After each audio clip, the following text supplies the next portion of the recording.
Hello, hello, hello. Good day or good night, depending on where you are. Welcome to Disrupt, Delete, Reset. This is a podcast all about the yays, nays, oh no's, uh-ohs about disruptions in life and the ways of navigating the things that no longer serve you, deleting them out your way, and resetting and reimagining your life. Ciao. We're just a couple girls talking about everything about life. But you did a really good job, my dear. Yes, that was my journalism background. Yeah. This is my Today Show voice. It's really sharp, Real clear, clear, and crystal clear. on point. So, what's your name, honey? Oh, hi, team. Hi, I'm Taryn Williams Clark, and I'm just a wild and fun girl living her life in Texas right now. Ciao. She's This ain't visiting me. Texas. You're visiting me in Texas. Hold on. Hi, everyone. I'm Andrea Richardson, and I live in Texas. She's visiting, but we'll We're here allow together. it. We're here together, and that's what matters. Shout out to the Woodlands, Texas. Yes, and my boy Mike. And our boy Mike for really getting us through. He's helping us with all the technicals. The technical stuff related to our podcast. But yes, like Taryn mentioned, this is our podcast. We're new to this. It's our pilot season. We're really excited. Took us a while to get here, but we're here. We're here. And we're excited to talk to you. We're excited to engage with you. Disrupt, Delete, Reset is really about helping us all get together and get through life and just come out of it, want to come out of it better. So let's jump into our conversation for today. Yeah, I think it's perfect. You talking about this is our inaugural season. And again, shout out to our boy Mike and the Free Podcast Center of the Woodlands. Yeah. But I won't get into the nitty gritty of things, team. But coming here opened up a lot of capacity for us. Yeah. Because you think you can do everything, but sometimes you can't. You think you can be everywhere for everyone, but sometimes you can't. Sometimes you can't. So we're going to talk about capacity and relationships today. Ooh. And just being more like checking in with yourself on, can I do this well today? Right? Because I think sometimes we get caught up in not wanting to disappoint people. I know I'll speak for myself. Personally, I'm the type of person that's always like, yes, let me squeeze it in, right? I'm that girl that will get to her desk at work at 8 and not leave her desk to go to the bathroom or to eat lunch until maybe 6 or 7 p.m., right? And so I know that about myself, right? I overload my schedule. I try to squeeze things in all the time. And that's exhausting, right? But it's hard when you have to tell a friend, you know what? On a scale of 1 to 10 today, I'm a 2. I don't have it. I can't today. Right? But that's difficult. How do you handle capacity? I don't think very well, but we're going to figure this out together, right? Yeah. And because I say that in the sense of, I feel like people are scared. I can say that sometimes I'm scared to say I don't have the capacity for this, right? At work, right? Work, you get overloaded because they see you can do something really well and they're just gonna give you more more and more. And then sometimes when you do puff up your chest and say, hey, I actually don't, they go, yeah, you do. It's okay. Yeah. And you're like, huh. That reminds me, someone told me like your free time on your Outlook calendar isn't just free time for people to just jump onto your calendar and put a meeting, right? No. You might need time to think. You might need time to take a break or catch up on something. So that person always said to me, like, make sure that you are the one controlling your time. Like you control your schedule. Otherwise, it gets out of control after that. It gets wild. That makes sense. And I think it's even relevant to your personal life, right? Like you brought in, like, how do you tell your loved ones, like, I can't. Yeah. Like it's almost like I can't do it, and you don't want to disappoint them, and sometimes you believe they're almost going to feel bad about it, and they might. So I don't want to take that away, but it's this idea of you don't want to let them down. Like, so what I would love for us to even take away in this conversation is like, how do you empower not just yourself to say, hey, I'm reassessing, I'm assessing my capacity, where am I? But also encouraging others in your life to say, like, hey, you check your capacity. Here is a great story, and I'll try to be real quick. I have a wonderful friend named James Sims. Hi, James. Hey, James. Hey. We love you, James. And I called him with some kind of heavy news. And I immediately asked, I said, hey, do you have the capacity for this? I did say that. And he was like, yeah, I do. So I told him. He said, okay. And then he began to kind of share some other issues that were kind of going on. And I said, sorry, James. I said, I don't want to talk about this right now. It has nothing to do with me. And That was big for you as a friend. It was, but it was bad. And this is why. Because I didn't take assessment of my capacity because I wasn't prepared for his return of sharing what he had. And I didn't realize, I was sharing the bad news. I was just being transactional.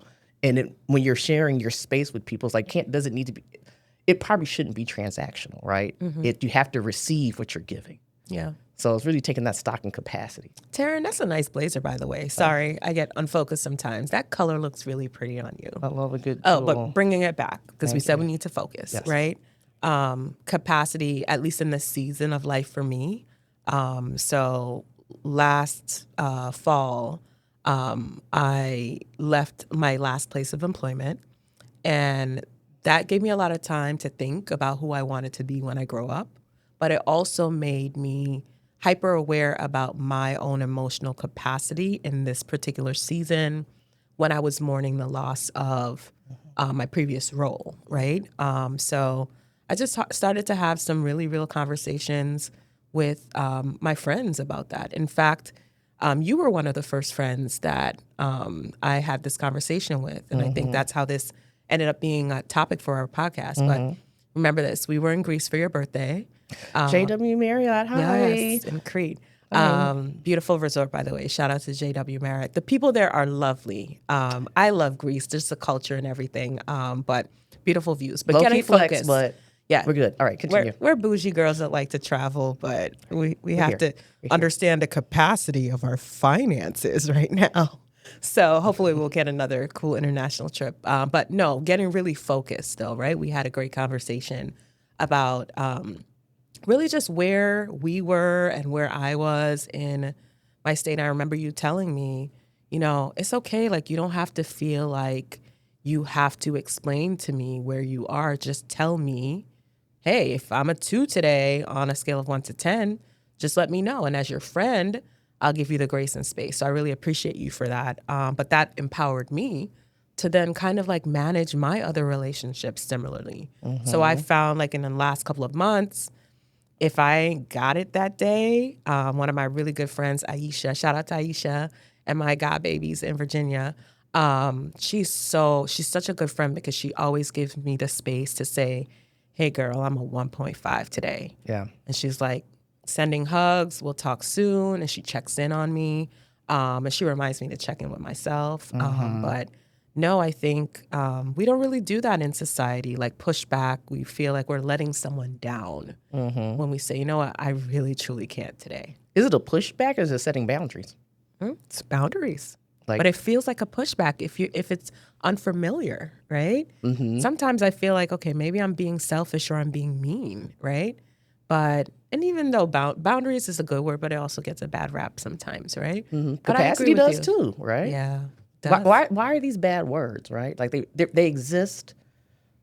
They exist for a reason. A lot of words exist for a reason, but their definition is capacity. You kind of know where you're feeling, and boundaries like this is where you can cross, and this is where you can cross, and this you cannot. Yeah. And are there? I guess who made them bad? It's esoteric. I guess. Well, another word that comes to mind is accountability too, right? So what I want to talk to you about is capacity planning, right? So personal capacity planning, knowing that, for example, today I might not have it, right? But also being someone that holds themselves accountable to pour into relationships with their friends, recognizing, okay, today, yesterday, this week, I wasn't having a good week.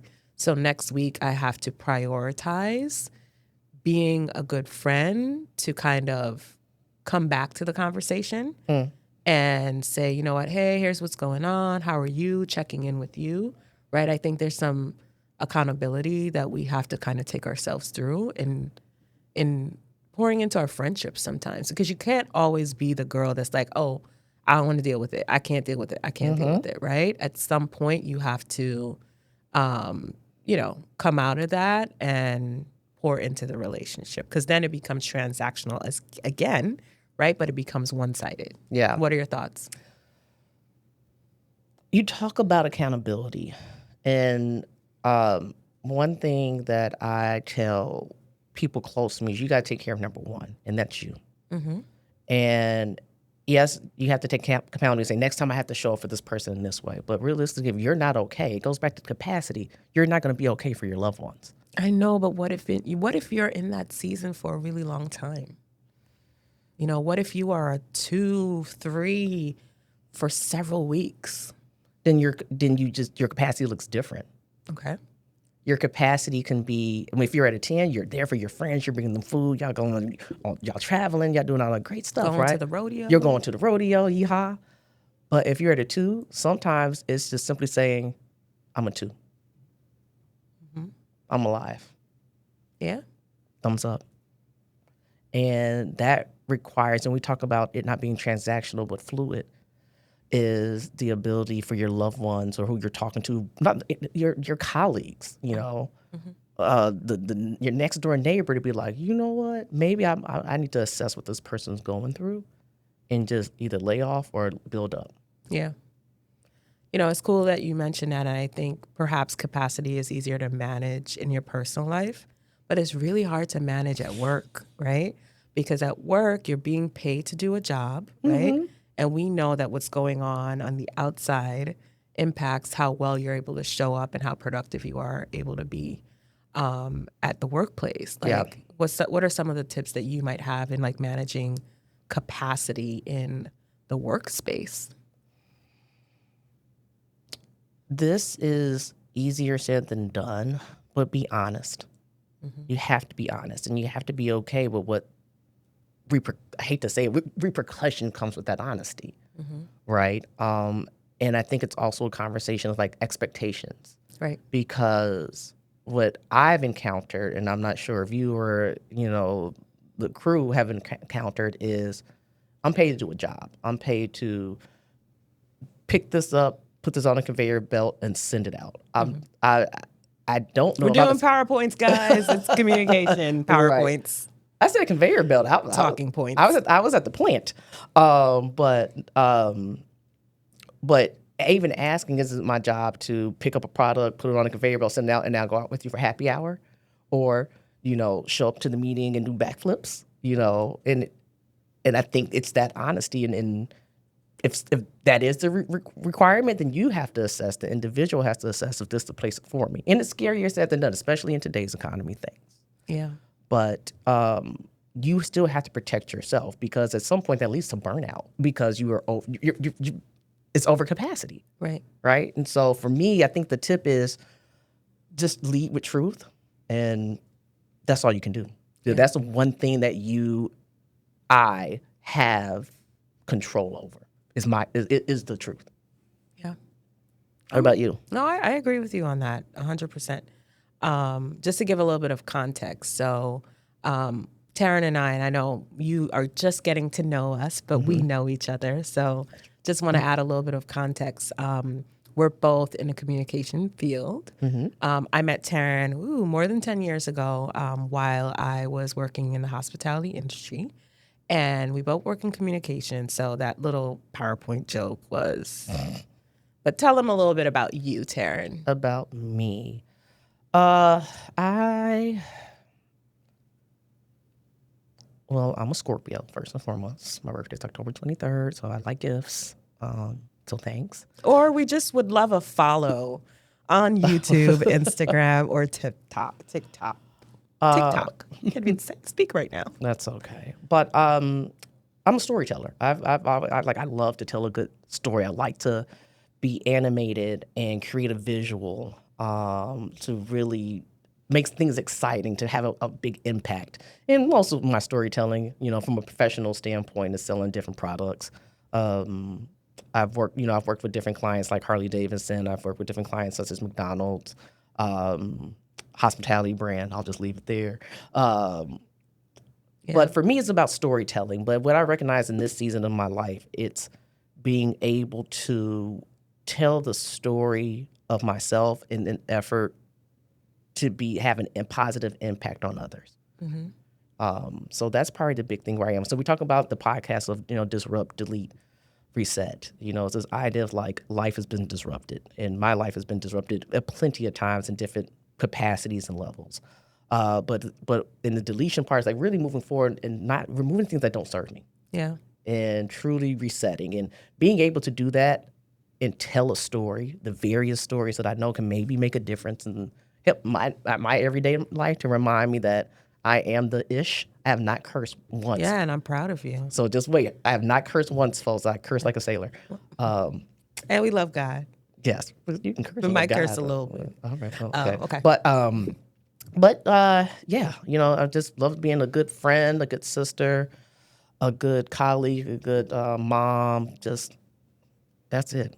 Support my loved ones. Yeah. What about you? Since I got to tell myself. Well, you know what? Maybe we'll let this one stay focused on you for now so that we can get them to come back and find out about me. But I'll say that I'm a culturist. I'm a Gemini. So from there, we'll talk a little bit more about me. But Ooh, a hook. To your point around like just really wanting to have an impact, right?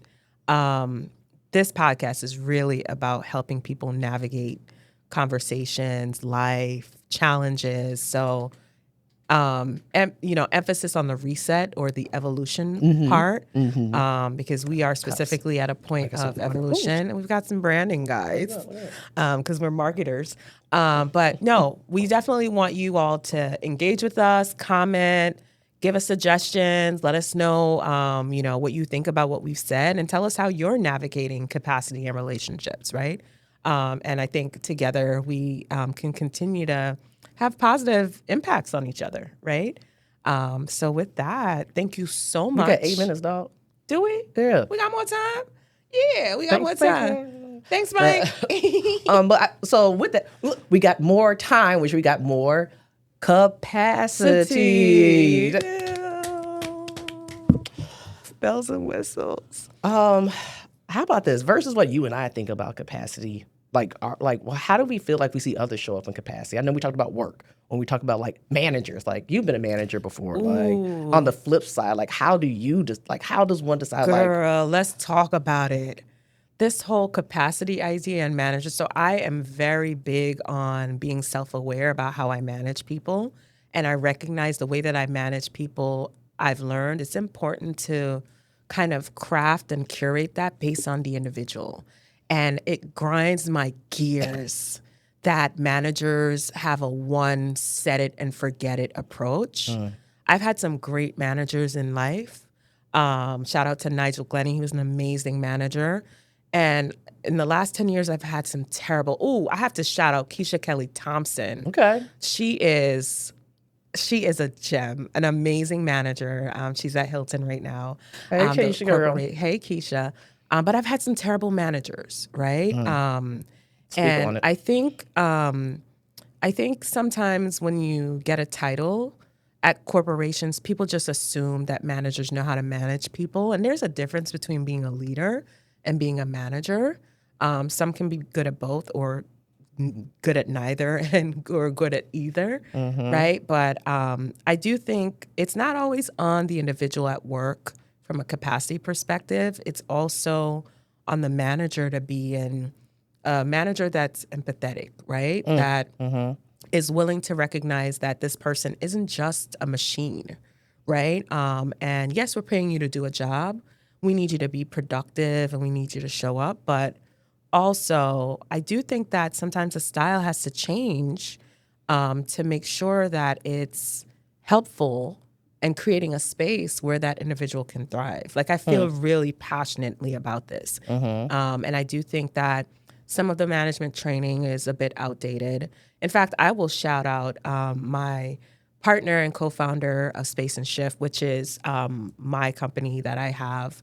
We're really focused on helping managers sort of evolve their approach to culture and how they create spaces where people can thrive, because ultimately that will really be a productive space for everyone to do their best job, right? But wanted to shout Tyler out and also shout out the company. But I feel really strongly about this. I don't know. I feel like I'm rambling right now, but at the same time, like I wish people were more people-like and not as rigid when it came to bringing out the best in others. I agree, and I think about this as we get on LinkedIn every day, right? And you see these kind of long Chat GPT chat written. GPT, LinkedIn, just this is what it is to be a manager. But I think I don't know, people can you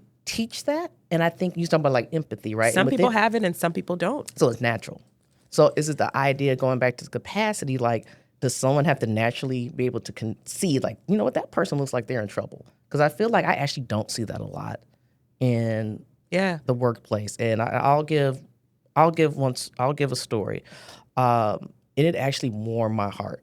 So I worked with a gentleman named Mark Ponvier. Hey, Mark will share this. I know he will. And I went to a meeting one day, and I had a really bad couple of days before, and I won't go too deep in that. But I went to the meeting because I felt like I had to, right? Because I was probably a -6. Oh, ooh. Yes, but I was like, I have to show up. I have to do this. So even though I had no capacity, but I still found it, right? But I'm not saying that's the right reason to go to this meeting. But I went, and he walked up to me, and he was just like, "You don't look okay."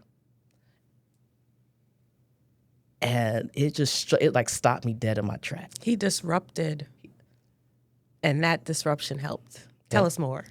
And I sat in that meeting maybe another 20 minutes, and I said, "Hey, team, I don't feel good. I got to go home." But he caught it, right? He disrupted my chaos. Mm-hmm. And his disruption was positive disruption. Yeah. Because he saw something wasn't okay. He saw, like, this person who I see how they show up. I see how they show up with a certain level of energy. Yeah, something's going on. Something's going on. So I think it's, to your point, I think it's something that's not taught. Mm-hmm. That is encouraged. So we talk about, like, how do you find capacity? I think it's on both sides. How do you protect your capacity and say others what's going on, and then how do you recognize it? Yeah, I think sometimes people think that's being soft. Yeah. Right? But ain't nothing soft about us. She's from Chicago. I'm from Brooklyn. I'm soft. I use Gold Bond, baby oil, moisturized, I am soft, guys. baby. But we talked about a lot in this one. What are some things that stuck out to you? Yeah, for me, it's always going to be empathy, right? And being aware. Was it Mark you said that was a manager? Mm-hmm. Like him being so aware and caring enough, right? Because other people would have let you go in there and who knows what would have happened, right? So empathetic leadership, self-aware and aware leadership, I think is really important. Because it's not just a job, right? We're dealing with people, right? We're all, obviously trying to pay our bills or whatever. But, how do we show up as our best self when we're looking out for each other, right? Mm-hmm. There's always a win-win situation with that. What about you? And going back when we were talking about friendship, and how do you show up? I think that's a big thing when you're low on capacity. How does that look? Is it just simply saying, "Hey, team, I'm at a 2. Mm-hmm. So this is how I'm showing up at this time. Doesn't mean I don't love you. I'm just letting you know. But me just showing up this little bit, I'll be back, and just hear me on the other side." And you dropped a lot of gems. You dropped a lot of gems. Oh, thank you. You're welcome. But you know what? What are y'all takeaways? How about that? I think that's a good one. Tell us in the comments, right? And like and follow. Yes. Disrupt, delete, reset. Maybe send us some coins, but yes, thank you. Yeah, we're going to be looking for sponsors pretty shortly, so we'll get you more information on that. Shout out to Mike. Yes, we don't keep saying that. Making us look good and sound good. Yes, child, yes. But thank you for joining. But what can they expect? What can they expect in this season? Like, what things are we going to be talking about? Girl, you got the laptop? Well, girl, you're the communicator. We're going to talk about just a lot of things about reset culture. honestly, like people who, how many times you're just resetting yourself, making a new version of yourself or a better Evolution. evolution. We're going to talk about Legacy behaviors. legacy behavior, getting rid of it. Gee whiz. And, you know, it's going to run the gambit, and it's things that's going to be relevant to both personal and professional. Yeah, we might have a guest or two every once in a while. That is true. I'm so excited to share with you some of the guests that we'll be having. Yes. So we really appreciate it. Thank you for sticking with us. And look out for more saying, see you later. Disrupt, delete, and reset. This ain't Texas. This is actually Texas, Is because it? that's Is that where the we're song? from. Is that the song? Girl. All right. Bye, y'all. Bye.